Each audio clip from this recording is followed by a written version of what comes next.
बिस्मिल्लाहिर्रहमानिर्रहीम अस्सलाम वालेकुम वरहमतुल्लाहि वबरकातुहू। बच्चों, आज जो है वो हम लोग एक नया चैप्टर जो है वो स्टार्ट करने जा रहे हैं।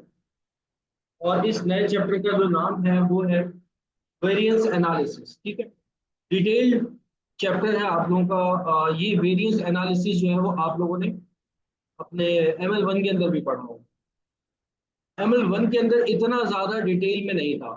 ठीक है, ML1 के अंदर अगर डिटेल में था भी, लेकिन एग्जामिनर पूछा नहीं करता था इस वेरिएंस एनालिसिस के अंदर। जैसे कि ML1 के अंदर आप लोगों ने, वैसे तो तकरीबन ऑलमोस्ट हर बच्चे ने ये चैप्टर पढ़ा हो, अगर वो कॉमर्स बैकग्राउंड से आ रहा है, वो BS इकोनॉमिक्स एंड फाइनेंस से आ रहा है, या वो MBA करके आ रहा है, या वो जो है वो BCom से आ रहा है, कहीं किसी भी कॉमर्स बैकग्राउंड की फील्ड से आ रहा है, उसने इस चैप्टर को लाजमी लाजमी लाजमी पढ़ा हो। ठीक है, तो ML1 के अंदर तक भी ये चैप्टर था वेरिएंस एनालिसिस का। और इसमें से जब ML1 के अंदर पूछा जाता था तो इतना ज्यादा डिटेल में नहीं पूछा जाता, इतना ज्यादा डीपली जो है वो टॉपिक को डिग नहीं किया जाता। लेकिन यहाँ पर इस चैप्टर के अंदर जो है वो एग्जामिनर थोड़ा सा आपसे डीपली जाकर जो है वो पूछता है क्वेश्चन को। और चैप्टर का जो आपका कह लो कि ग्राउंड है, वो भी थोड़ा सा इन्होंने बढ़ा कर वेरिएंस एनालिसिस के अंदर। ठीक है, कुछ सेल्स के वेरिएंसेस आते हैं इस चैप्टर में, और पूछने का तरीका कार जो है वो थोड़ा सा अलग हो गया। ठीक है, तो हम स्टार्ट करते हैं वेरिएंस एनालिसिस में। वेरिएंस एनालिसिस के अंदर बात वही है, यहाँ पर जो आप कंपैरिजन कर रहे होंगे, बेसिकली आप अपने स्टैंडर्ड्स को और जो आपके अपने एक्चुअल्स होंगे उनके दरमियान का जो है वो क्या हो रहा होगा, कंपैरिजन हो रहा होगा। ठीक है, और यहाँ पर हमारे पास जो वेरिएंसेस आएंगे, बहुत सारे मटेरियल के वेरिएंसेस होंगे, लेबर के वेरिएंसेस होंगे, एफओएच के वेरिएंसेस होंगे, और हमारे पास जो है आपके सेल्स के वेरिएंसेस हैं। ठीक है, ये कुछ वेरिएंसेस जो है वो आप इस चैप्टर के अंदर पढ़ोगे, मटेरियल के, लेबर के, एफओएच के। ठीक है, और एफओएच के अंदर फिर आगे चल के जो है वो आप जो थ्री वेव आपका जो वेरिएंस होता है उसको भी आप लोगों ने इस चैप्टर के अंदर पढ़ा। और फिर उसके बाद जो है वो आप सेल्स के वेरिएंसेस भी जो है वो इस चैप्टर के अंदर पढ़ोगे। वो क्या रहा होगा, हर जगह जो आपका एक्चुअल होगा और जो आपका स्टैंडर्ड होगा उसके दरमियान जो है वो आपका कंपेरिजन होगा। मतलब कि मतलब कि जो आपने स्टैंडर्ड तय किया हुआ है, जो आपने स्टैंडर्ड तय किया हुआ है, और फिर जब आप एक्चुअल में आकर उस वो काम करने लगते हो, तो उस काम के अंदर वेरिएशन आ रहा होता है। जो आपने सोच रखा होता है उसके हिसाब से एग्जैक्ट तरीके से वो काम नहीं हो पा रहा होता। या तो आप उस स्टैंडर्ड से ऊपर चले जाते हो, या फिर आप उस स्टैंडर्ड के नीचे रहते हो। तो जो आपने सोच रखा है, जो आपने स्टैंडर्ड बनाए रखा है, उस स्टैंडर्ड से अगर आप ऊपर चले जाते हो तो ऑब्वियस सी बात है आप फिर अनफेवरेबल में चले जाते।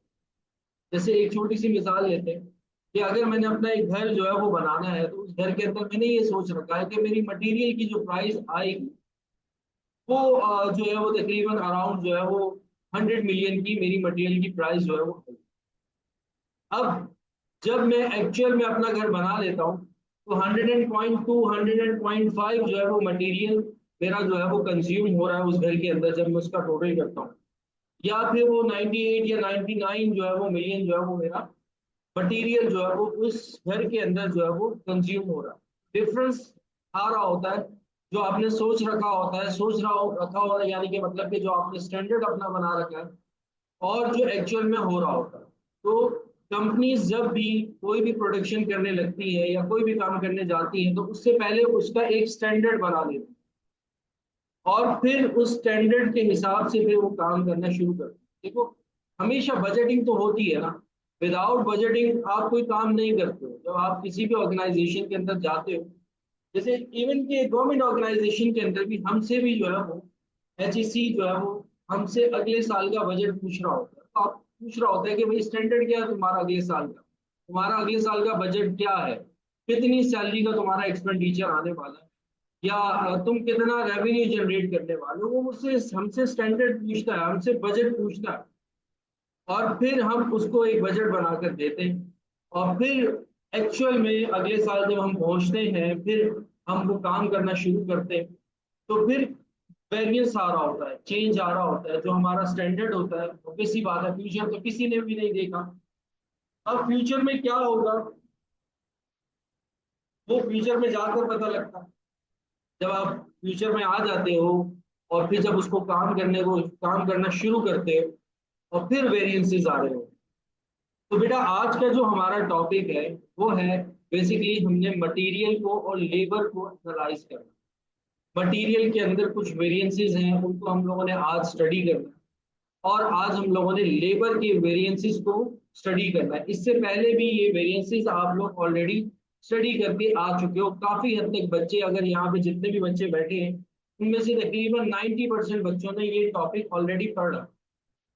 लेकिन अच्छी बात है, एक दफा रिवाइज हो जाएगा और पता भी लग जाएगा कि एम है कि जब आप इस लेवल में आ जाते हो तो इस लेवल में आपकी जो टेस्टिंग होती है वो किस तरह से होती है। ठीक है। तो आज बेटा हम लोगों ने पढ़ना है और वो क्या पढ़ना है, मटेरियल को पढ़ना और फिर इसके बाद हमने क्या पढ़ना है, लेबर। अच्छा, यहाँ पर जो शुरुआती दौर में आप लोग जो पढ़ोगे शुरू में इनिशियली वो पढ़ोगे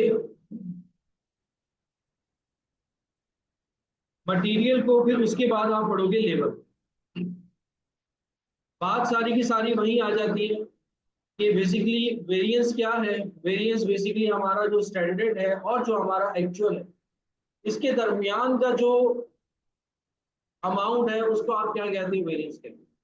डिफरेंस जो आपका स्टैंडर्ड का है और डिफरेंस जो आपका एक्चुअल जो स्टैंडर्ड का जो डिफरेंस है वो आपका क्या है, बेसिकली वेरिएंस है। तो सबसे पहले जो आप स्टार्ट करोगे वो स्टार्ट करोगे मटेरियल के वेरिएंस से।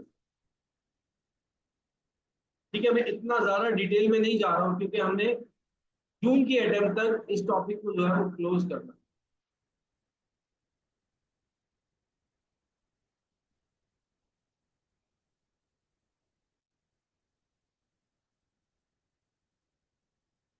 तो सबसे पहले हम बात करेंगे किसके ऊपर, मटेरियल वेरिएंसेस। अच्छा भाई, अब जब हम मटेरियल वेरिएंसेस के ऊपर बात करते हैं तो मटेरियल वेरिएंसेस में हमारे पास निकल कर आती हैं दो चीज। एक है मटेरियल क्वांटिटी वेरिएंस और एक है material price variance.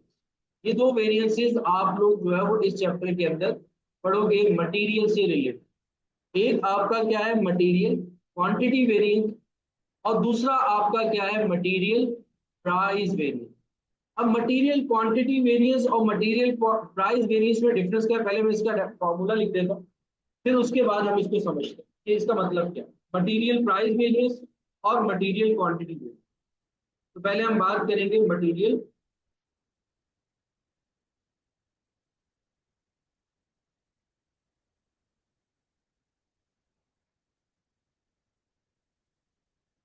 Price variance.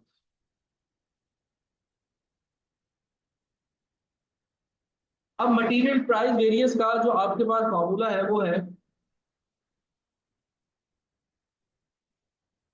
Actual price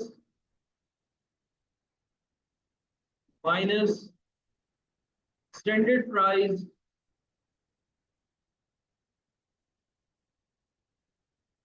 और हम इसको देख लो कि भाई ये जो एक्चुअल प्राइस होती है, जो स्टैंडर्ड प्राइस होती है वो पर यूनिट होती है, ये भी लिख लो, per unit minus standard price per unit और multiply by actual quantity purchase और यूज। ठीक है, एक्चुअल क्वांटिटी परचेज और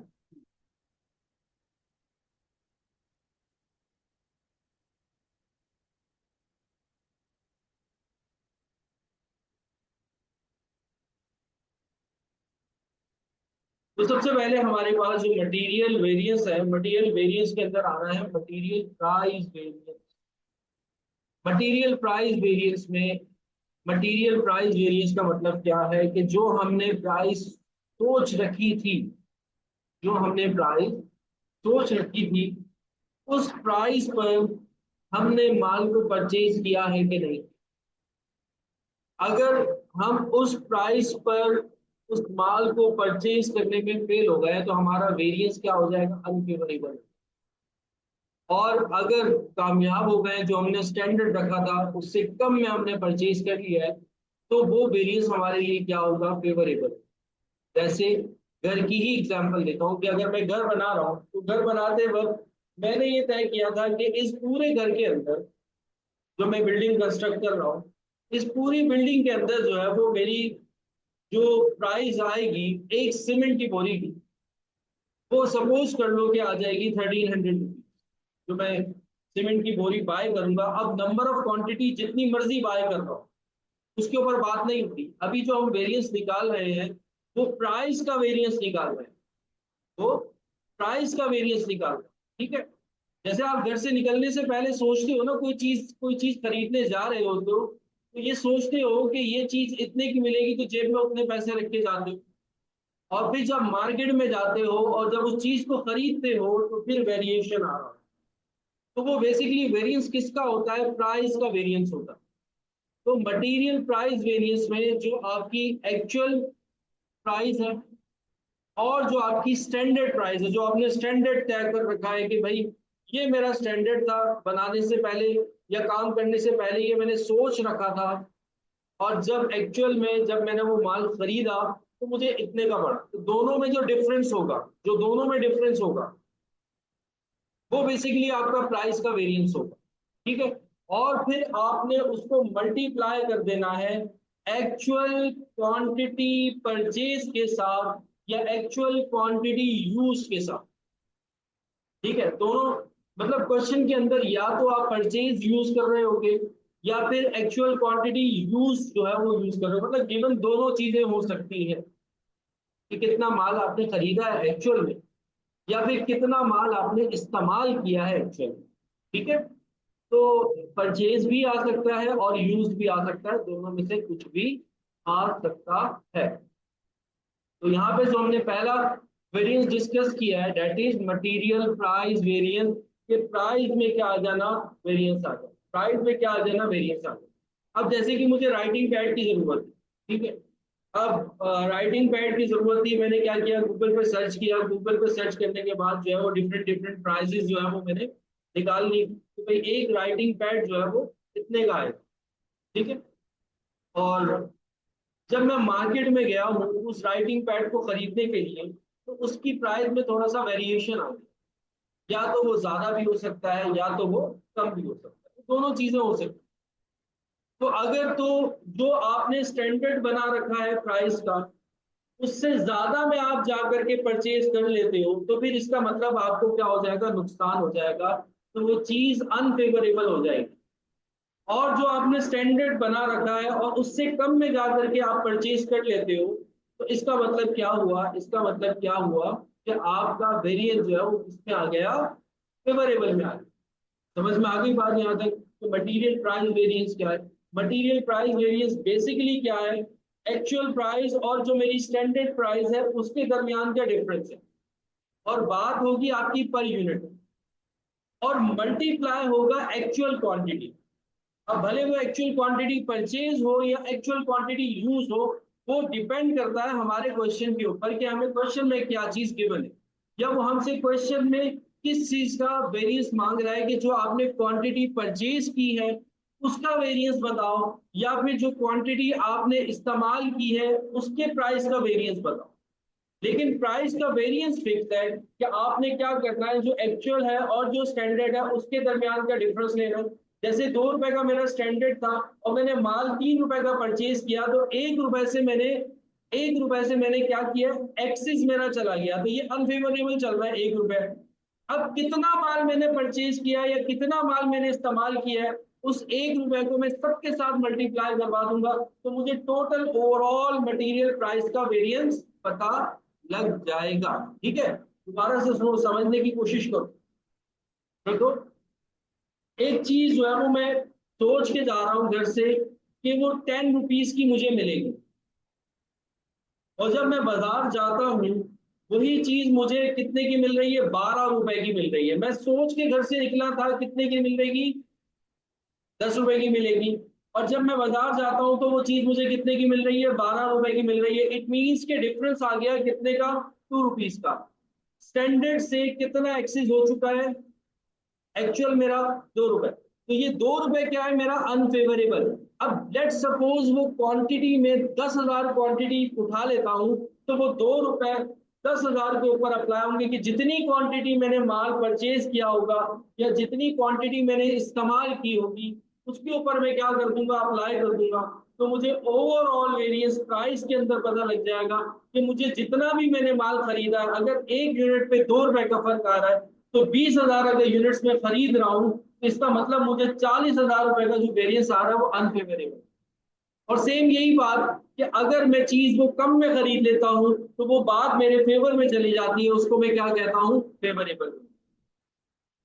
ठीक है, समझ में आ गया? गुड हो गया जी। हाँ बिल्कुल समझ में आ गया। अच्छा, ये तो हमने बात कर ली बेटा प्राइस वेरिएंस की। किसी का यहाँ पर कोई मसला, कोई चीज, किसी को परेशानी हो तो वो मुझसे पूछ कि हमने एक्चुअल के साथ क्या करवाना है, मल्टीप्लाई। एक्चुअल के साथ क्या करवाना है, multiply. Actual price standard price का डिफरेंस लेके एक्चुअल क्वांटिटी से क्या करवाना है, मल्टीप्लाई। क्लियर हो? अच्छा, अब ऐसे ही आ जाओ, देखो एक तो प्राइस के अंदर वेरिएंस आ सकता है, एक तो प्राइस के अंदर वेरिएंस आ सकता है और एक इस्तेमाल करने के अंदर वेरिएंस आ सकता है। ठीक है, माल मुझे महंगा मिला या माल मुझे सस्ता मिला, ये क्या है, प्राइस वेरिएंस है। लेकिन मैंने माल जो है वो ज्यादा इस्तेमाल कर लिया, लेकिन या फिर मैंने माल कम इस्तेमाल कर लिया, वो क्या कहलाता है, material quantity variance. Material quantity variance.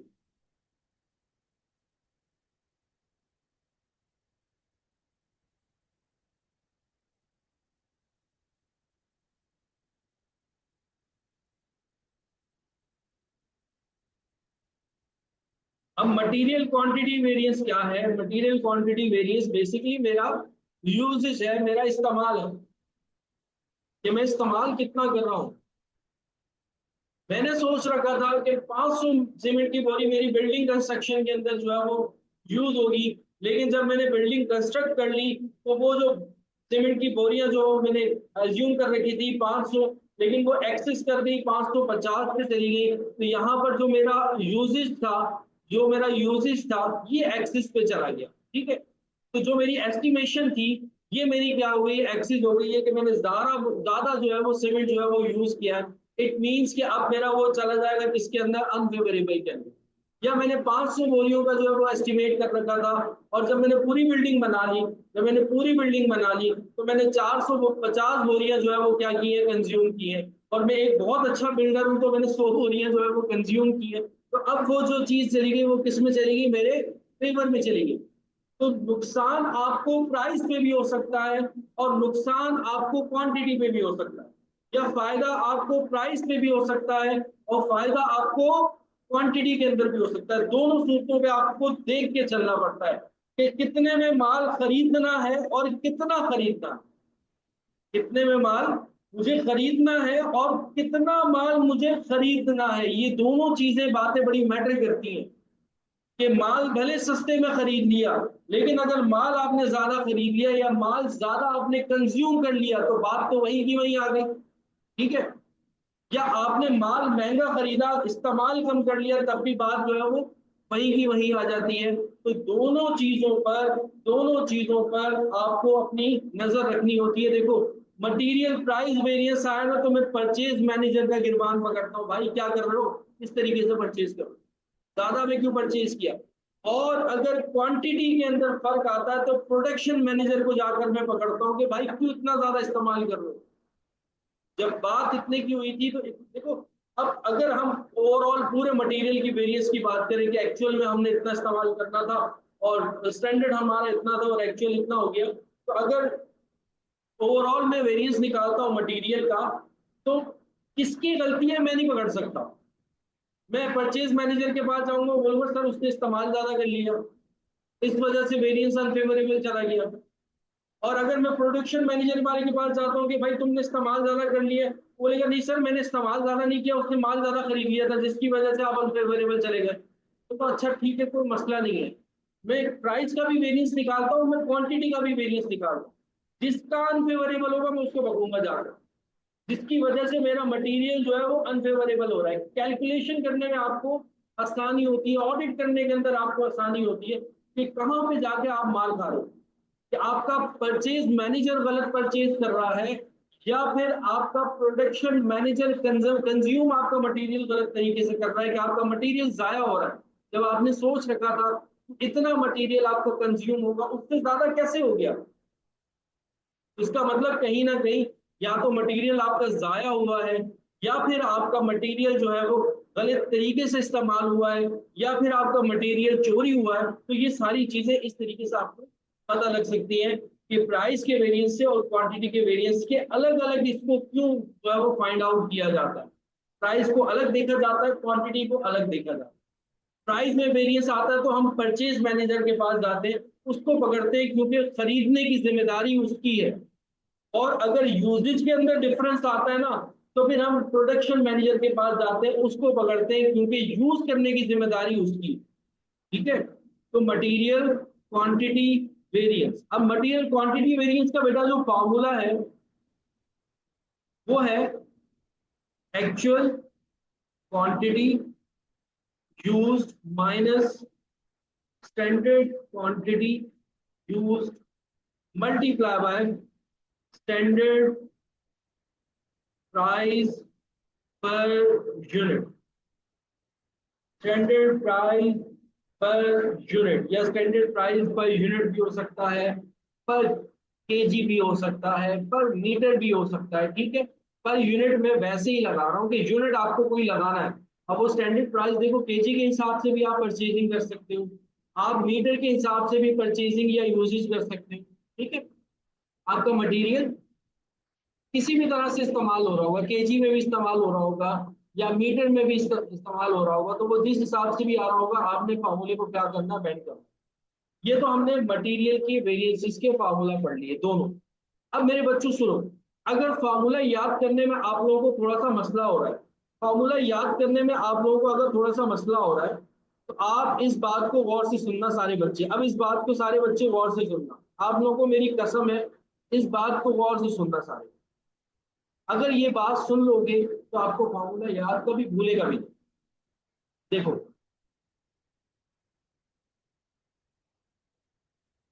Material price variance की बात करते हैं, मटेरियल प्राइस वेरिएंस की बात करते हैं, तो फॉर्मूले के अंदर क्या है, एक्चुअल प्राइस है और क्या है, स्टैंडर्ड प्राइस है।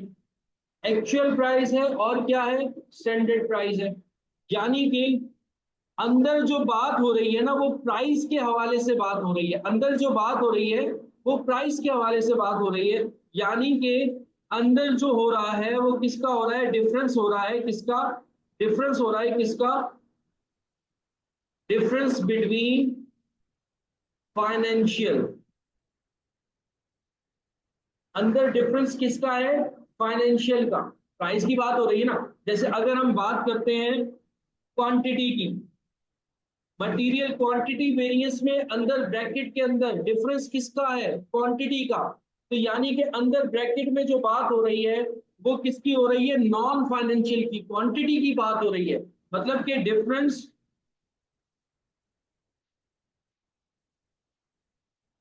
Between non financial.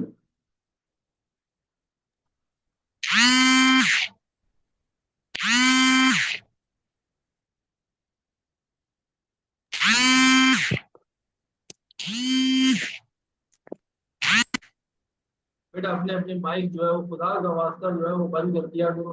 बिल्कुल अकेला बैठ के मैं क्लास ले रहा हूँ तो एकदम से आवाज आती है, डर जाता हूँ बेटा। नाजुक सा दिल है मेरा, ठीक है। और इतनी खतरनाक खतरनाक आवाजें आती है ना कि मुझे डर लगता है। तो अपना अपना माइक जो है ना बेटा वो कुछ करके रखा करो, खुदा का वास्ता।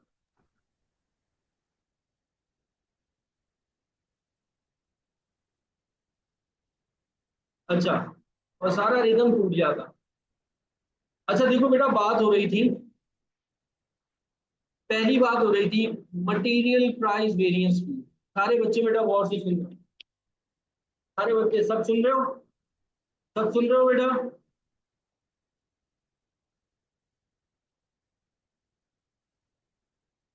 बेटा आप सब अपने घर में हो ना, यहाँ पर ना बिल्कुल आप लोगों को मैं कैमरा इधर उधर करके दिखाऊं ना तो कोई भी नहीं है यहाँ, और सिर्फ मैं अकेला बैठा हूँ यहाँ पे। तो बहुत नाजुक दिल का हूं मैं, और कुछ उल्टी पुल्टी हरकतें होती भी रहती हैं यहाँ पर ना। तो वो फिर ऐसी इस तरह की आवाजें जब आती है स्पीकर से तो फिर इंसान डर जाता है। अच्छा सारे सुन लो, सुनो मेरी बात। मटेरियल प्राइस वेरिएंस की बात हुई तो अंदर जो डिफरेंस है वो किसका है? फाइनेंशियल। अंदर जो डिफरेंस है वो किसका है? फाइनेंशियल का। क्वांटिटी, मटेरियल क्वांटिटी वेरिएंस की जब बात हो रही है, अंदर डिफरेंस किसका है? क्वांटिटी का, यानी कि नॉन फाइनेंशियल। जब भी जब भी अब वेरिएंस का चैप्टर आप जहां पर भी पढ़ोगे, जब भी डिफरेंस फाइनेंशियल का होगा, जब भी डिफरेंस फाइनेंशियल का होगा, तो सामने सामने आकर खड़ा हो जाएगा नॉन फाइनेंशियल। सामने आके खड़ा हो जाएगा नॉन फाइनेंशियल। और नॉन फाइनेंशियल भी कौन सा? नॉन फाइनेंशियल भी कौन सा? एक्चुअल का। नॉन फाइनेंशियल भी कौन सा? एक्चुअल का।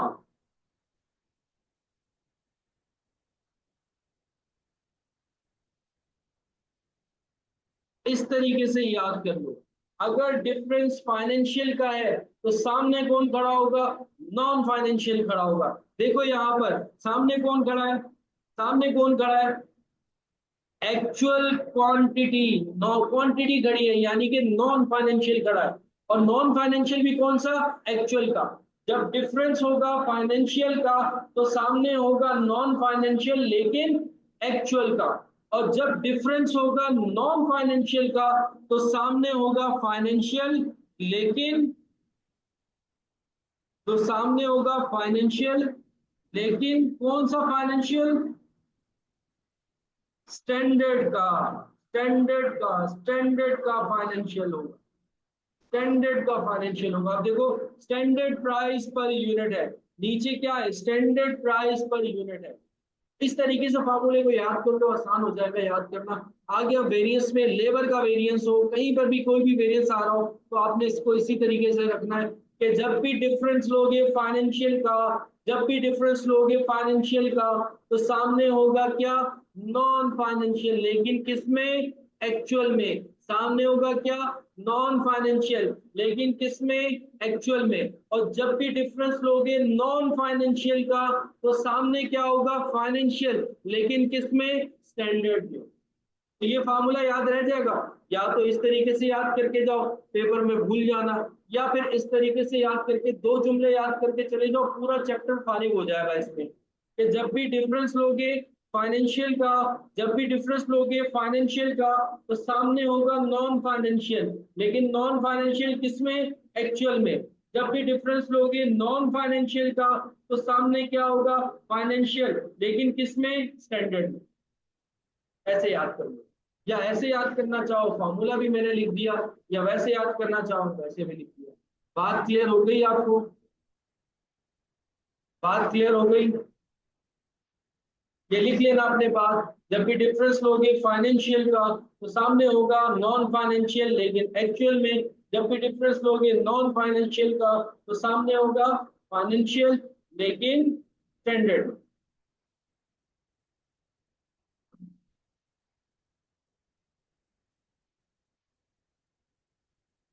ठीक है, गुड हो गया। अच्छा अब आ जाओ आगे, देखो मैंने कहा कि मटेरियल का वेरिएंस होता है, फिर उसके बाद किसका वेरिएंस होता है?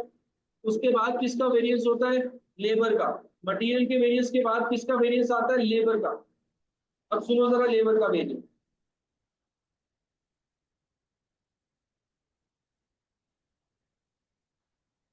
इस पर टाइम इस वजह से लगा रहा हूं क्योंकि ये जो वेरिएंस है पेपर में डायरेक्ट आपको हलवा करके चीज नहीं देते कि फॉर्मूले में वैल्यू पुट करो आंसर आ जाएगा, बल्कि आपको इसके अंदर थोड़ा सा सोचना पड़ता है।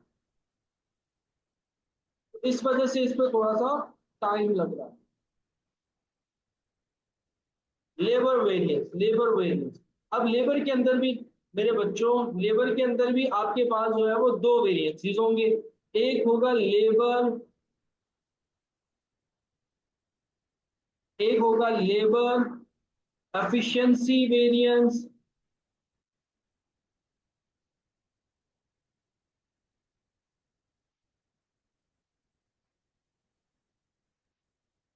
एफिशिएंसी को हम बाद में लिखते हैं, पहले हम बात करते हैं labour rate. Labour rate variance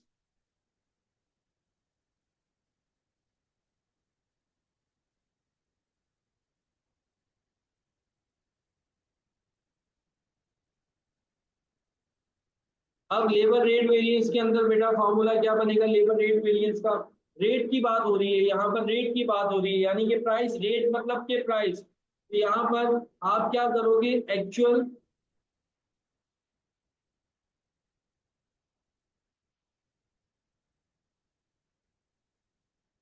actual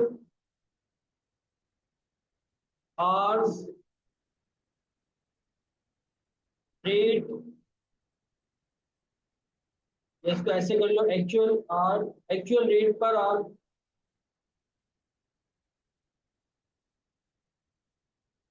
minus standard rate per hour. देखो, अंदर रेट की बात हो रही है, यानी कि डिफरेंस किसका है, डिफरेंस किसका है, डिफरेंस है हमारे पास सर, डिफरेंस बिटवीन, रेट की बात हो रही है यानी कि financial, financial.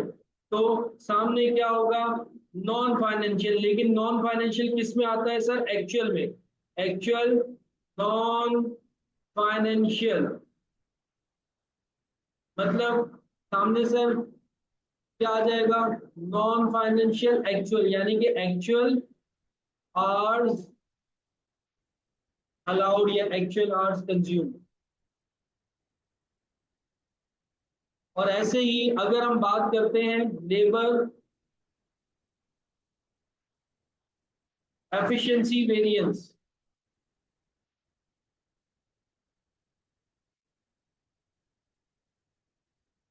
Labour efficiency variance.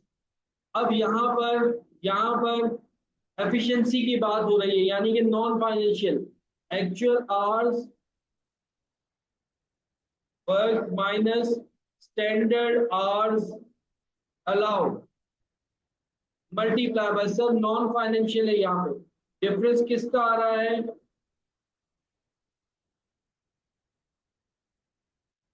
Non financial. तो सामने क्या होगा, आर्ट्स की बात है ना, तो ये क्या है, नॉन फाइनेंशियल। तो सामने क्या होगा, सामने होगा सर, सामने क्या होगा अगर नॉन फाइनेंशियल है तो, सर सामने होगा स्टैंडर्ड फाइनेंशियल का।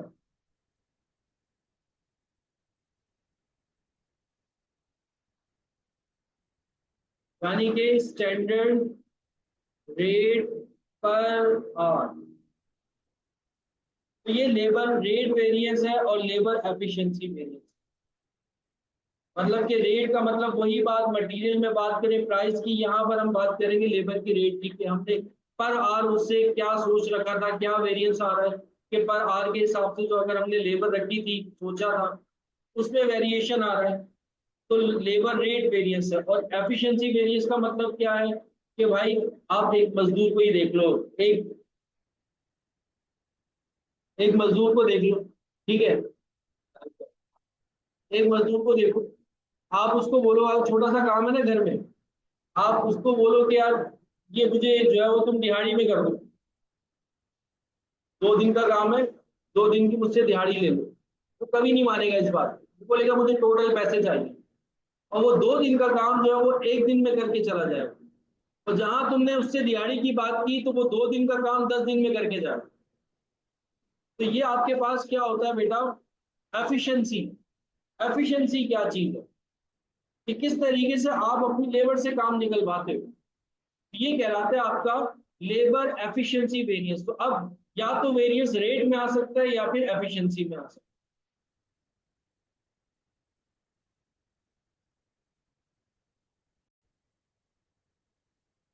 अच्छा बेटा, ये क्वेश्चन नंबर वन वन जो है वो आप लोगों के सामने स्क्रीन पर आ रहा है। इसमें आपको बता रहे हैं कि ये कंपनी है फर्नीचर की, वो 12 meters of aluminium pipe at $0.8 per meter as standard for the production of its type A chair। ठीक है। अच्छा, अब इन्होंने कहा है कि इनका एक स्टैंडर्ड है, मेंशन कर दिया उन्होंने कि इनका स्टैंडर्ड क्या है कि ये एक चेयर जब बनाते हैं तो उसपे इनका 12 मीटर का एल्युमिनियम पाइप जो है वो कंज्यूम होता है। और पर मीटर की बात हो रही है। पर मीटर जो उनकी कंजम्पशन है, जो उनको रेट उन्होंने स्टैंडर्ड बना रखा है, वो है 0.8 का। समझ में आ रही बात कि एक चेयर जब ये मैन्युफैक्चर करेंगे एल्युमिनियम की, तो उस पर इनको 12 मीटर का पाइप जो है वो इनका कंज्यूम होता है, और पर मीटर जो उनको वो पाइप पड़ रहा है वो $0.8 का पड़ रहा है। ठीक है जी। फिर उसके बाद इन्होंने आगे कहा कि during 1 month operation 1 lakh meters of the pipe were purchased at 0.78 a meter। अच्छा, अब उन्होंने 1 लाख मीटर का पाइप जो है वो परचेज किया। ठीक है। पहले ये, अब इन्होंने एक्चुअल बता दिया आपको कि भाई वो जो परचेज कर रहे हैं ये 1 लाख मीटर पाइप जो है वो परचेज कर। हालांकि जो इन्होंने स्टैंडर्ड बना रखा है कि वो 12 मीटर इनकी एक चेयर पे लगते हैं। ठीक है। और पर मीटर जो इनको कॉस्ट आती है वो आती है 0.8। अब उन्होंने क्या किया कि इन्होंने 1 लाख मीटर परचेज कर लिया, और पर मीटर जो इनको कॉस्ट आ रही है वो आ रही है 0.78 पर मीटर आ रही है। अगर हम मीटर के हिसाब से देखें तो बेटा यहाँ पर जो हमारी प्राइस का जो स्टैंडर्ड बना रखा था वो 0.8 था, और क्वांटिटी का जो हमने एक्चुअल में परचेज किया है वो 0.78 पे परचेज किया है। स्टैंडर्ड 0.8 का था, परचेज हम कितने पे कर रहे हैं? 0.78 पे।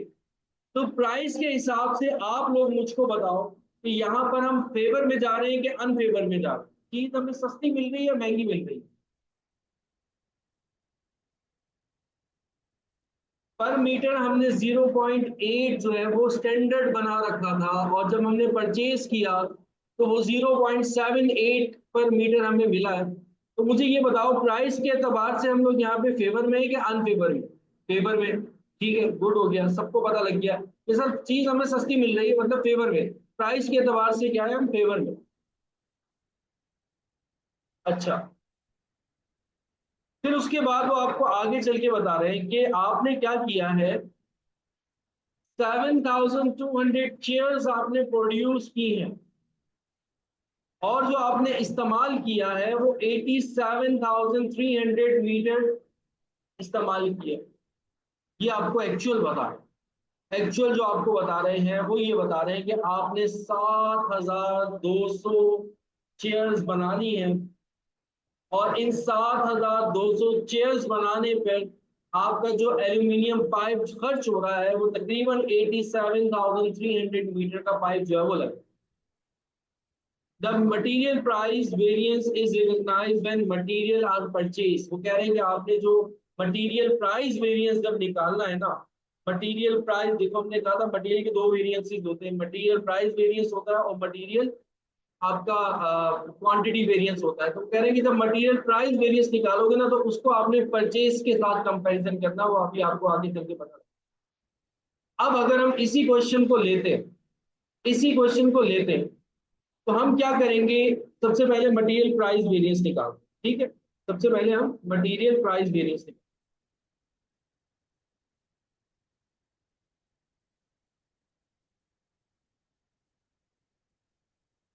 Question number 1। अच्छा, मटेरियल प्राइस वेरिएंस का बेटा जो मैंने फॉर्मूला आप लोगों को बताया था, मटेरियल प्राइस वेरिएंस का मैंने कहा था एक्चुअल प्राइस पर यूनिट या पर मीटर भी ले सकते हो। ठीक है, पर मीटर ले लेते हैं क्योंकि अभी इसने मीटर में बात कर रहा है, तो पर मीटर में बात कर रहा है, तो पर मीटर ले लिया। माइनस स्टैंडर्ड प्राइस पर मीटर।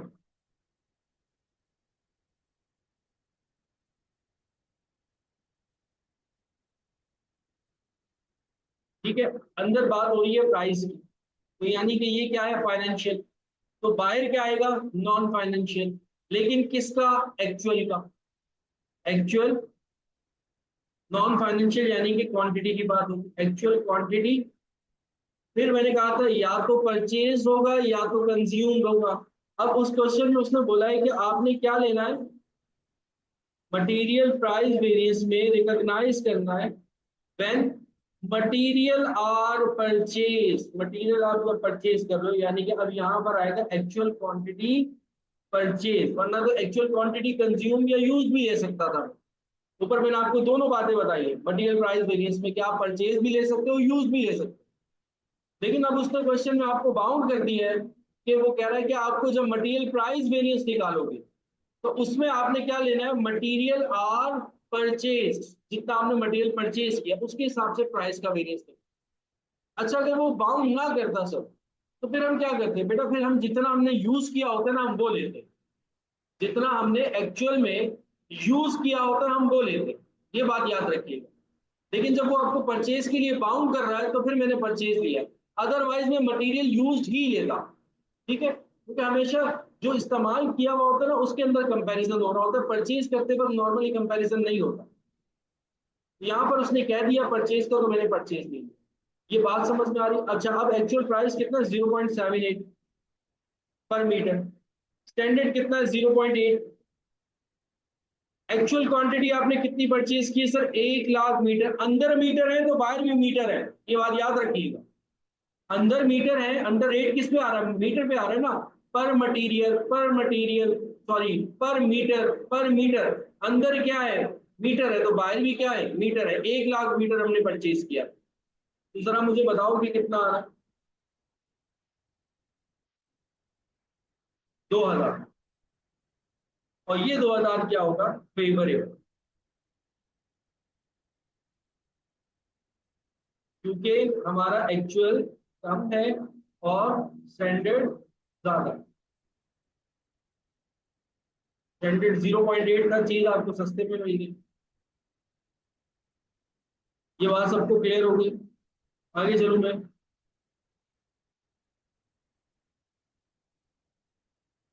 सबको क्लियर है बेटा।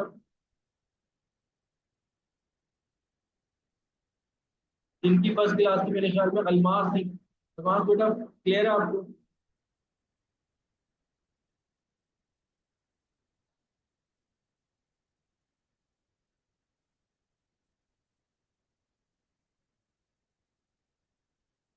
सबको क्लियर है, ठीक है।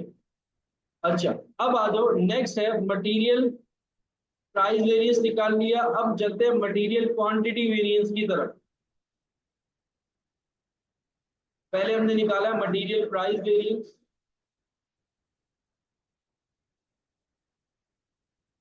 अब मैं निकाल रहा हूँ material quantity variance. Short form में लिख रहा हूँ।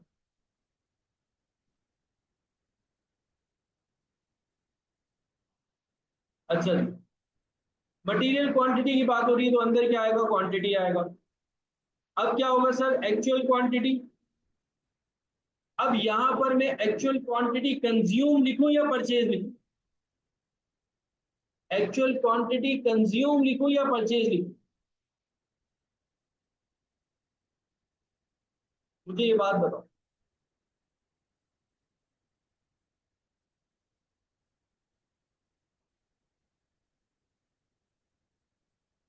देखो मेरे बच्चों, हमेशा याद रखना, हमेशा कुछ भी हो जाए, क्वांटिटी की जब बात कर रहे होगे ना, क्वांटिटी परचेज का क्वांटिटी कंज्यूम के साथ कंपैरिजन नहीं हो सकता। जितना सोचा था और एक्चुअल में कितना लगा ये कंपैरिजन होगा। जितना एक्चुअल में खरीदा और जितना हमने सोचा था कि लगेगा, ये कंपैरिजन ही नहीं है। कंपैरिजन हमेशा क्या होता है, बिटवीन टू सिमिलर क्वांटिटीज होता है। तो क्वांटिटी की जब हम बात करेंगे तो उसमें हम परचेज ला ही नहीं सकते।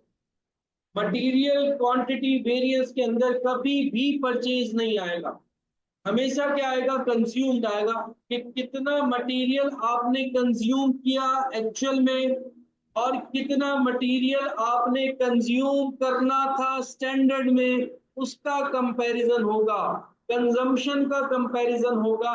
परचेज और कंजम्पशन का कंपैरिजन ही नहीं हो सकता। ठीक है, तो हमेशा हमेशा याद रखना। अच्छा, एक और बात कि आपको बता ही वो स्टैंडर्ड के अंदर भी परचेज रहा हो और फिर उसके बाद जो है वो आपको एक्चुअल में भी परचेज बता रहा हो, फिर वो एक अलग सिनेरियो, उसमें आप परचेज लेकर आ सकते हो। लेकिन नॉर्मली वो परचेज नहीं बताता आपको, वो कंज्यूम बताता है कि आपने एक्चुअल में कितना कंज्यूम किया और आपने कितना सोच रखा था कि मैं कंज्यूम करूंगा। आपने एक्चुअल में कितना कंज्यूम किया और आपने कितना सोच रखा था कि कंज्यूम करूंगा। तो यहाँ पर जो कंपैरिजन हो रहा है क्वांटिटी में, वो कंजम्पशन पे हो रहा है, परचेज पे नहीं हो रहा, परचेज पर नहीं होगा। तो मटेरियल क्वांटिटी वेरिएंस जो है वो परचेज पे नहीं होता, कंजम्पशन पर होता है। इस बात को याद रखिएगा। ठीक है, तो यहाँ पर मैं मटेरियल क्वांटिटी कंज्यूम्ड या फिर यूज्ड एक ही बात होती है, तो मैं यूज्ड लूंगा माइनस स्टैंडर्ड क्वांटिटी यूज्ड, और फिर उसको multiply by difference between non financial, quantity की बात हो रही है, डिफरेंस बिटवीन नॉन फाइनेंशियल, तो बाहर आएगा फाइनेंशियल, यानी कि, और फाइनेंशियल भी किसका, स्टैंडर्ड का, स्टैंडर्ड प्राइस।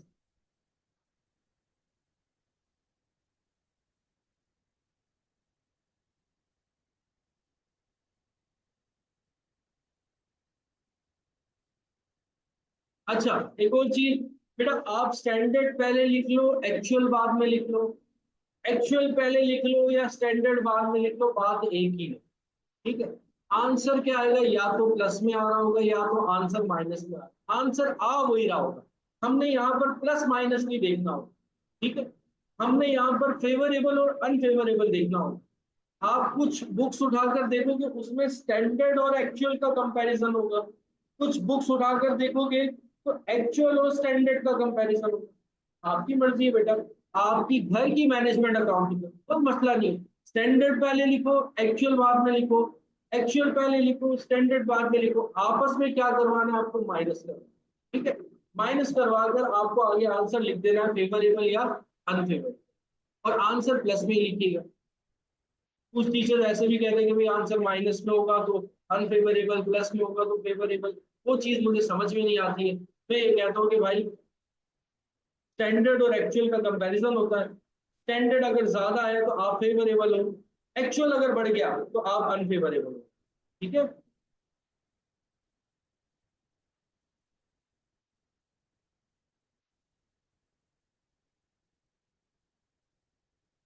ठीक है बेटा, असमारा ने ये सवाल पूछा था।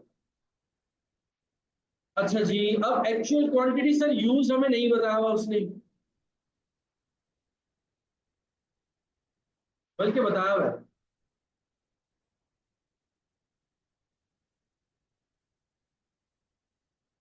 हाँ, प्लस माइनस के चक्कर में आंसर गलत है।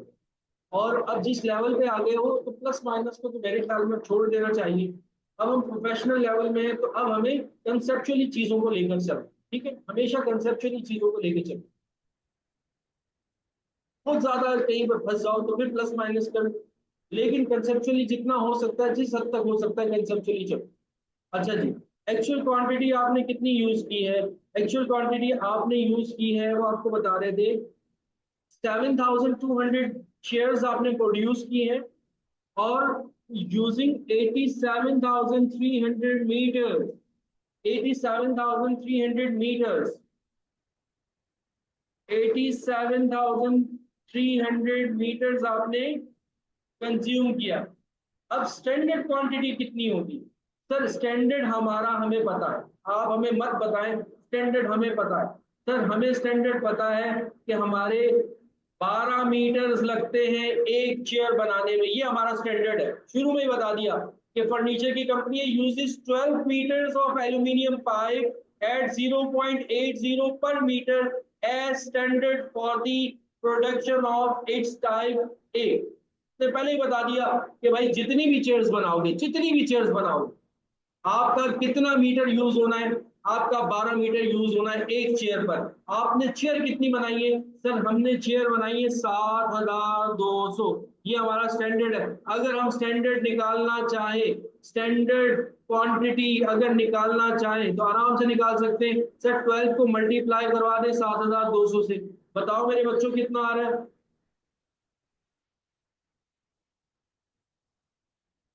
86,400। 86,400। समझ में आई बात? मैंने स्टैंडर्ड किस तरीके से निकाला? स्टैंडर्ड हमारा था कि भाई एक चेयर पे हमारे 12 मीटर लगने हैं। हमने कितनी चेयर्स बनाई है? 7,200 बनाई है। स्टैंडर्ड हमारा 12 मीटर का है। मल्टीप्लाई कर दो, पता लग जाएगा स्टैंडर्ड मीटर कितने बन रहे हैं। तो 86,400 का हमारा क्या है? स्टैंडर्ड है। 86,400 का हमारा क्या है? स्टैंडर्ड है। एक्चुअल में 87,000 लग गए। स्टैंडर्ड 86,400 का था, इसका मतलब अनफेवरेबल होगा भाई। और आपकी जो स्टैंडर्ड प्राइस है पर मीटर, वो कितनी है सर? 0.8। अंदर भी देखो, अंदर भी बात मीटर की, बाहर भी बात मीटर की। कभी कभार ऐसा होता है, देखो बच्चे क्या करते हैं, यहाँ पे गलती क्या कर जाते हैं, सबसे बड़ा भंड क्या कर जाते हो यार, आप लोग पेपर में अंदर यूनिट्स लिख रहे होते हो, बाहर मीटर लिख रहे होते हो। या अंदर बात मीटर की हो रही होती है, बाहर यूनिट्स पे आ रही होती है बात। एग्जामिनर ने देखो आपको रेट किस पे दिया है? पर मीटर दिया है, तो अब बात चलेगी पर मीटर के ऊपर। यूनिट्स की अगर बात, जैसे 7,200 यूनिट्स बनाए थे ना, इसको मैं लेके नहीं गया फॉर्मूले में 7,200 को, यूनिट्स की मैंने बात ही नहीं की। मैंने कहा रेट मुझे कहाँ पे दिया हुआ है? मीटर में दिया हुआ है। तो अब मैं बात करूंगा मीटर के अंदर, उस लेवल पे आगे बात करूंगा मैं। तो 7,200 मैंने कन्वर्ट किया उसको मीटर के अंदर, कि 12 मीटर पे एक चेयर बन रही है। अगर मैं चाहता तो 7,200 को भी यूज कर सकता, लेकिन क्यों यूज करूं कि आगे जो रेट है मेरे पास वो मीटर के अंदर रेट है। तो अब मुझे अंदर फॉर्मूले के अंदर भी किस में रखना है? मीटर में रखना है। मुझे बताओ कितना आ रहा है? यार आज तो गला सूख गया। 720 unfavourable. 720 unfavourable. Favourable unfavourable minus कर दो।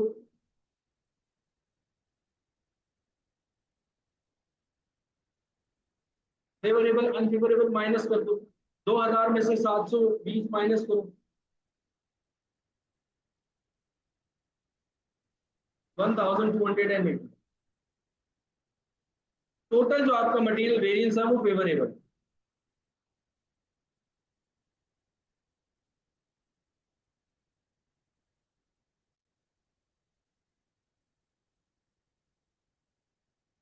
ठीक है। अच्छा जी, अब हम बात करते हैं लेबर की। ठीक है, आगे लेबर का भी क्वेश्चन आ आगे लेबर का भी क्वेश्चन है। बल्कि लेबर का तो मेरे ख्याल में आप लोग खुद से करें, मैं बता रहा हूँ। कंपनी ने कहा है कि 4 घंटे लगेंगे, $150 हम देंगे पर आवर। 4 घंटे लगेंगे एक चेयर बनाने में, $150 हम देंगे। ये हमारा क्या है? स्टैंडर्ड है। और फिर उसके बाद क्या हुआ? हमने 7,200 चेयर्स बनाई। हमारे कितने घंटे कंज्यूम हुए? सर 32,000 घंटे कंज्यूम हुए, ये एक्चुअल है।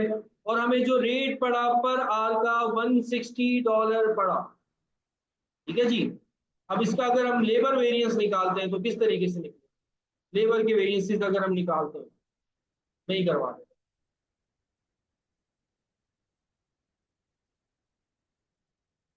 पहले मैं निकाल लेता हूँ लेबर रेट वेरिएंस। ठीक है जी, लेबर रेट वेरिएंस। फॉर्मूला क्या बनेगा? Actual rate per our minus standard rate per our multiply by actual hours used कर लो।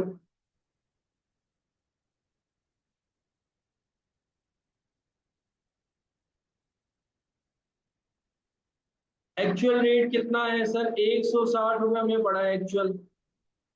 160 रुपये में पड़ा है।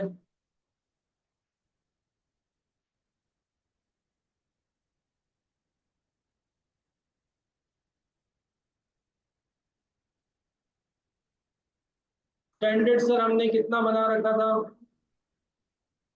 स्टैंडर्ड हमने 150 बना रखा था। एक्चुअल में कितने घंटे हुए हैं सर? 32,000 घंटे। क्या होगा भाई, फेवरेबल अनफेवरेबल? अनफेवरेबल होगा। कितना? 3,20,000।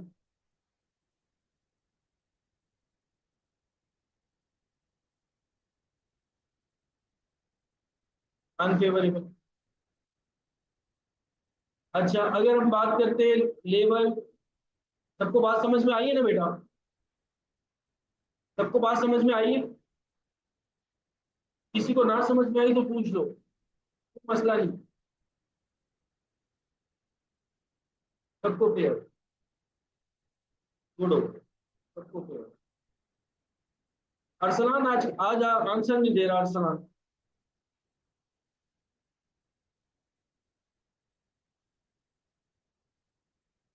अरसलान है आज क्लास में?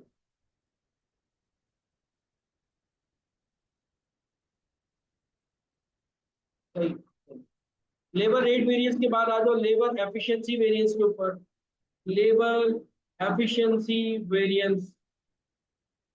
द लेबर एफिशिएंसी वेरिएंस में एक्चुअल आवर्स कंज्यूम या used minus standard hours allowed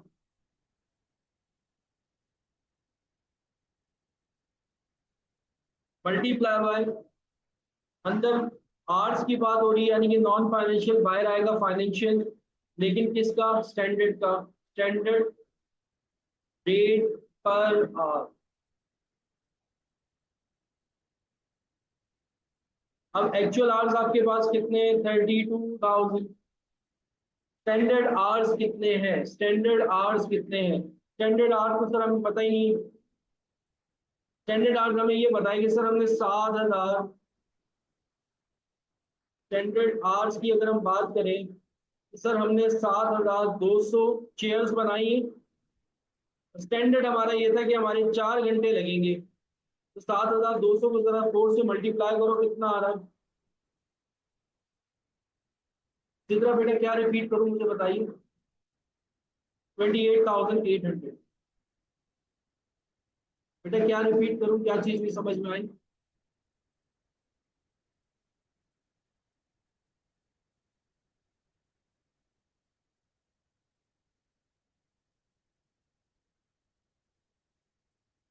labour rate variance.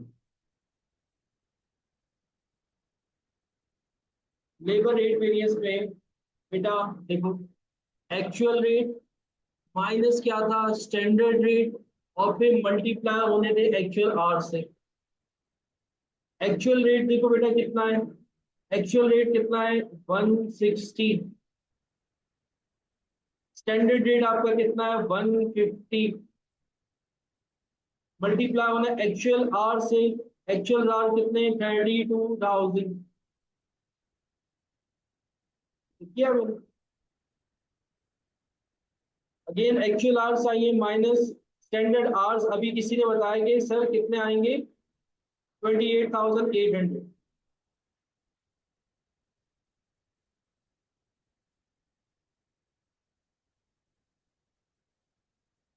28,800 multiply by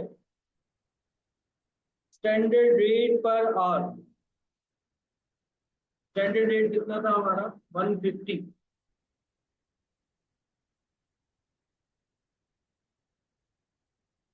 actual ये भी अनफेवरेबल हो गया। 4,80,000। 4,80,000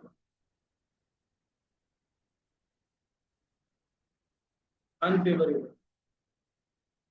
टोटल कर लो 320 और 480 को,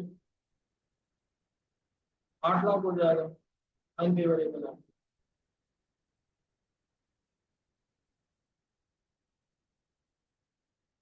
ठीक है बेटा, क्लियर।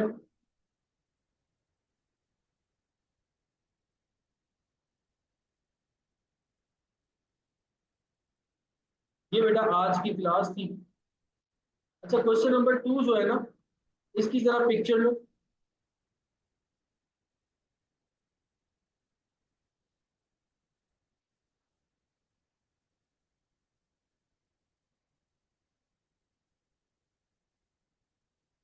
इसमें इसको कोशिश करना, ट्राई करना सॉल्व करने की। कल की क्लास में मैं सॉल्व करवा दूंगा। माइनस नहीं होगा, पर माइनस नहीं होगा, दोनों अनफेवरेबल है। माइनस नहीं होगा, प्लस हो जाएंगे, अनफेवरेबल आएगा, दोनों का प्लस होके दोनों सेम है ना, अनफेवरेबल है।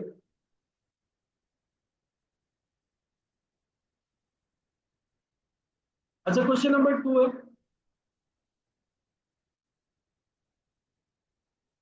कोई बात नहीं। अच्छा, क्वेश्चन नंबर 2 के अंदर बेटा हो ये रहा है कि ना, सारी चीजें दे रहे हैं, कोई इतने मसले वाली बात नहीं। लेकिन यहाँ पर आपको जो बताना है ना, वो ये बताना है, प्रोडक्शन आपने सोच रखी है 22,000 यूनिट्स की। ईपीयू आप लोगों ने प्रोसेस कॉस्टिंग के अंदर पढ़ा हो, equivalent production unit. Equivalent production unit का मतलब क्या होता है कि हमने कितने यूनिट्स के ऊपर काम किया, material wise, labour wise, overhead wise. इसको आप कहते हो इक्विवेलेंट प्रोडक्शन यूनिट। इसमें आपका वर्किंग प्रोसेस भी शामिल हो जाता है, सब चीजें शामिल हो। और दूसरा आपको सेल्स बता रहे हैं 18,000 यूनिट्स। अच्छा, अब देखो यूनिट्स आपको कितने सारे दे रहे हैं। अब यहाँ पर जो आप स्टैंडर्ड यूज करोगे ना, हमेशा याद रखना, फर्स्ट प्रायोरिटी आपने देनी होती है इक्विवेलेंट प्रोडक्शन यूनिट को, यानी कि ईपीयू। मतलब सर मटेरियल अगर हम बात करेंगे ना, वो 30,000 यूनिट्स की बात करेंगे। मटेरियल की अगर हम बात करेंगे, फॉर्मूले के अंदर यूज करेंगे कहीं पर भी, तो हम वो 30,000 लेके चलेंगे ईपीयू। ठीक है। ऐसी कन्वर्जन यानी कि लेबर और ओवरहेड, इसमें भी हम कितना यूज करेंगे, 25,000 यूनिट से। अगर लेट सपोज अगर ईपीयू ना दिया होता, प्रोडक्शन और सेल दी होती, तो फिर आप प्रोडक्शन पे आते, फिर प्रोडक्शन के यूनिट्स उठाते 22,000। और अगर प्रोडक्शन नहीं की होती तो फिर एंड में आप किस पे अप्लाई करते हो, सेल्स में अप्लाई करते हो, ये बात याद रखिए। तो यहाँ पर जो प्रोडक्शन वाले यूनिट है या सेल्स वाले जो यूनिट है वो यूजलेस है हमारे। हमें ईपीयू दिया हुआ है तो हम ईपीयू के हिसाब से, लेबर में अगर हम बात करेंगे तो 25,000 यूनिट्स पे बात करें, और अगर हम मटेरियल पे बात करेंगे तो वो 30,000 यूनिट्स पे बात। ठीक है। तो ये आप लोगों के सामने क्वेश्चन है, इसकी पिक्चर ले लो। और मैं इसका पीडीएफ भी जो है वो आप लोगों के साथ अभी ग्रुप में शेयर कर रहा हूँ, तो इसको ट्राई करना, इस क्वेश्चन।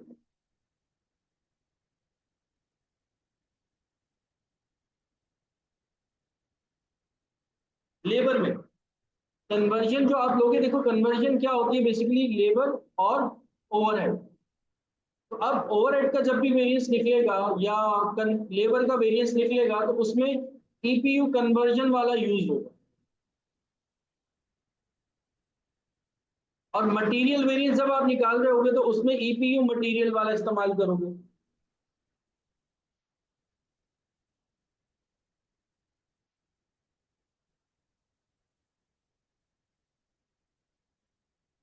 यार हाँ, मजबूरन मुझे ये लेक्चर भी अपलोड करना पड़ेगा। मुझे बिल्कुल भी टाइम नहीं मिल पा रहा कि मैं एक अदर ड्राइव बना लूं, और जो है वो जूम की आईडी जो है वो परचेज कर लूं। तो मजबूरन 1-2 दिन और लग जाएंगे ड्राइव बनाने में। तो जब तक ड्राइव नहीं बन रही तो मैं यूट्यूब पे अपलोड करूंगा। लेकिन जिस दिन यूट्यूब ड्राइव बन गई और मैंने जूम की आईडी परचेज कर ली, ड्राइव मैंने परचेज की हुई है, ड्राइव मैंने परचेज की हुई है। हमारी जो अदर क्लासेस होती है ना, ओ लेवल्स की या आई कॉम की, उसमें तो वो सारे लेक्चर्स जो है वो ड्राइव पर जाते हैं। आप लोगों के भी सारे लेक्चर्स ड्राइव पे जाएंगे। लेकिन मसला ये आता है कि जब हम दो लेक्चर्स को मर्ज करते हैं ना, जैसे अभी 2 क्लासेस हुई, 2 लेक्चर्स को जब हम मर्ज करते हैं ना, तो वो जीबी में कन्वर्ट हो जाता है, केबी से। तो वो अच्छी खासी स्पेस ले लेता है। एक लेक्चर जो है ना वो आपका तकरीबन 8-8 10-10 जीबी पे चला जाता है। तो वो ड्राइव पे अपलोड होने के लिए भी एक तो टाइम लेता है, और फिर उसके बाद ड्राइव का स्पेस भी जो है वो अच्छा खासा ले लेता है, जिसकी वजह से मजबूरन हम यूट्यूब पे अपलोड करें, वरना मेरा कोई इरादा नहीं था यूट्यूब पे अपलोड करने। तो अब जहां पर जैसे ही मैं जूम की आईडी परचेज कर लूंगा आज में या कल में, जो है वो इंशाल्लाह ताला मैं परचेज करता हूँ। असल में हमारा फाइनेंशियल ईयर एंड चल रहा है ना, जून, अगला महीना जून का है। तो ऑफिस में भी बहुत वर्क लोड है और घर के अंदर भी बहुत सारे काम है, तो इस वजह से टाइम मैनेज नहीं होता। अगर सेपरेटली मैं अपलोड करता हूँ तो फिर मजा नहीं आता, एक कंटिन्यूटी में पूरी क्लास जाती है ना, तो फिर बच्चे को भी मजा आता है। वरना देखो अगर सेपरेटली करोगे तो आज 2 लेक्चर्स हो गए, कभी कभार 3 भी हो जाते हैं, तो फिर आप देखोगे अरे वेरिएंस इसके सर ने एक क्लास के अंदर 3 लेक्चर्स, 30-30 बच्चे फिर देखते नहीं है उसको, थोड़ा दिन कोशिश नहीं करते, एक लेक्चर को तो सुन लेते, लेकिन 3-3 30-30 मिनट के 3 लेक्चर्स होंगे उनको नहीं सुनेंगे। पार्ट 1 वही तो मैं कह रहा हूँ, सेपरेटली अपलोड करूंगा तो उसमें जो है ना वो मजा नहीं रहता, आप लोग कंबाइन करके सही रहता है। इस वजह से यूट्यूब पे अपलोड हो रहा है, लेकिन इंशाल्लाह ताला आजकल में मैंने लेनी है कुछ भी करके नहीं।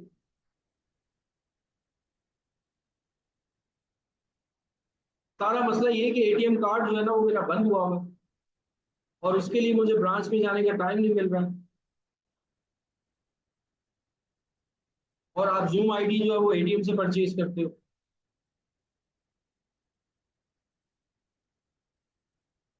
तो इस वजह से बस अब यूट्यूब पे अपलोड हो रही है चीजें। तो यूट्यूब पे जब तक अपलोड हो रही है मजे लगे हुए लोगों के, लेकिन वो मजे खत्म हो जाएंगे आजकल में 2 दिन इंशाल्लाह। ठीक है फिर बेटा, अब इस क्वेश्चन को ट्राई करना, इसका पीडीएफ में शेयर कर दूंगा। आज की क्लास मतलब बहुत बड़ी क्लास नहीं गई, हमने कुछ ज्यादा कवर नहीं किया, सिर्फ मटीरियल और लेबर के वेरिएंसेस को कवर किए। कल की क्लास थोड़ी अच्छी जाएगी, कुछ ज्यादा पढ़ लेंगे हम इसको, ठीक है। आज के लिए इतना काफी है। ये काशिफ जिया साहब वाले लेक्चर्स हैं, ठीक है, याद रखिएगा। काशिफ जिया साहब की ना 2 फाइल्स हैं। एक पहले उन्होंने फाइल बनाई थी जो ड्राइव में भी लोगों को नजर आ रही होगी, वो पहले की फाइल है। एक न्यू फाइल उन्होंने बनाई जो अभी वो करंटली जिस लेक्चर से वो पढ़ा रहे हैं, ये वो वाली फाइल है। उसके लेक्चर्स हैं, उसके क्वेश्चंस हैं जो कि मैं आप लोगों को पढ़ा रहा हूँ। जो पहले वाली फाइल है उसमें सारे क्वेश्चंस नहीं है, और उसमें ना वो कुछ एक्स्ट्रा मटेरियल भी है।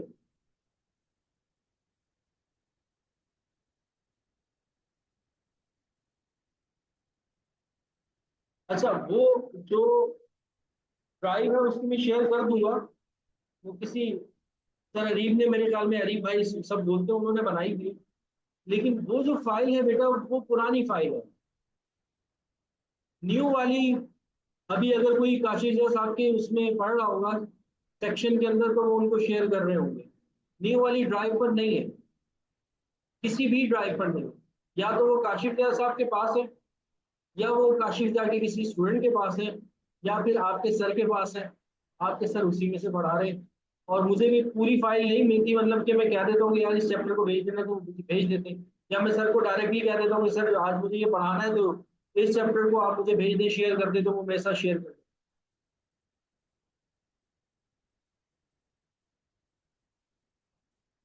हाँ, क्योंकि कराची में ही सर पढ़ाते हैं, लाहौर में तो पढ़ाते नहीं है। मैं सर को मैसेज करता हूँ, बोलता हूँ सर एक साथ ही सर सारी फाइल शेयर करते हो, ज़्यादा अच्छा हो जाएगा।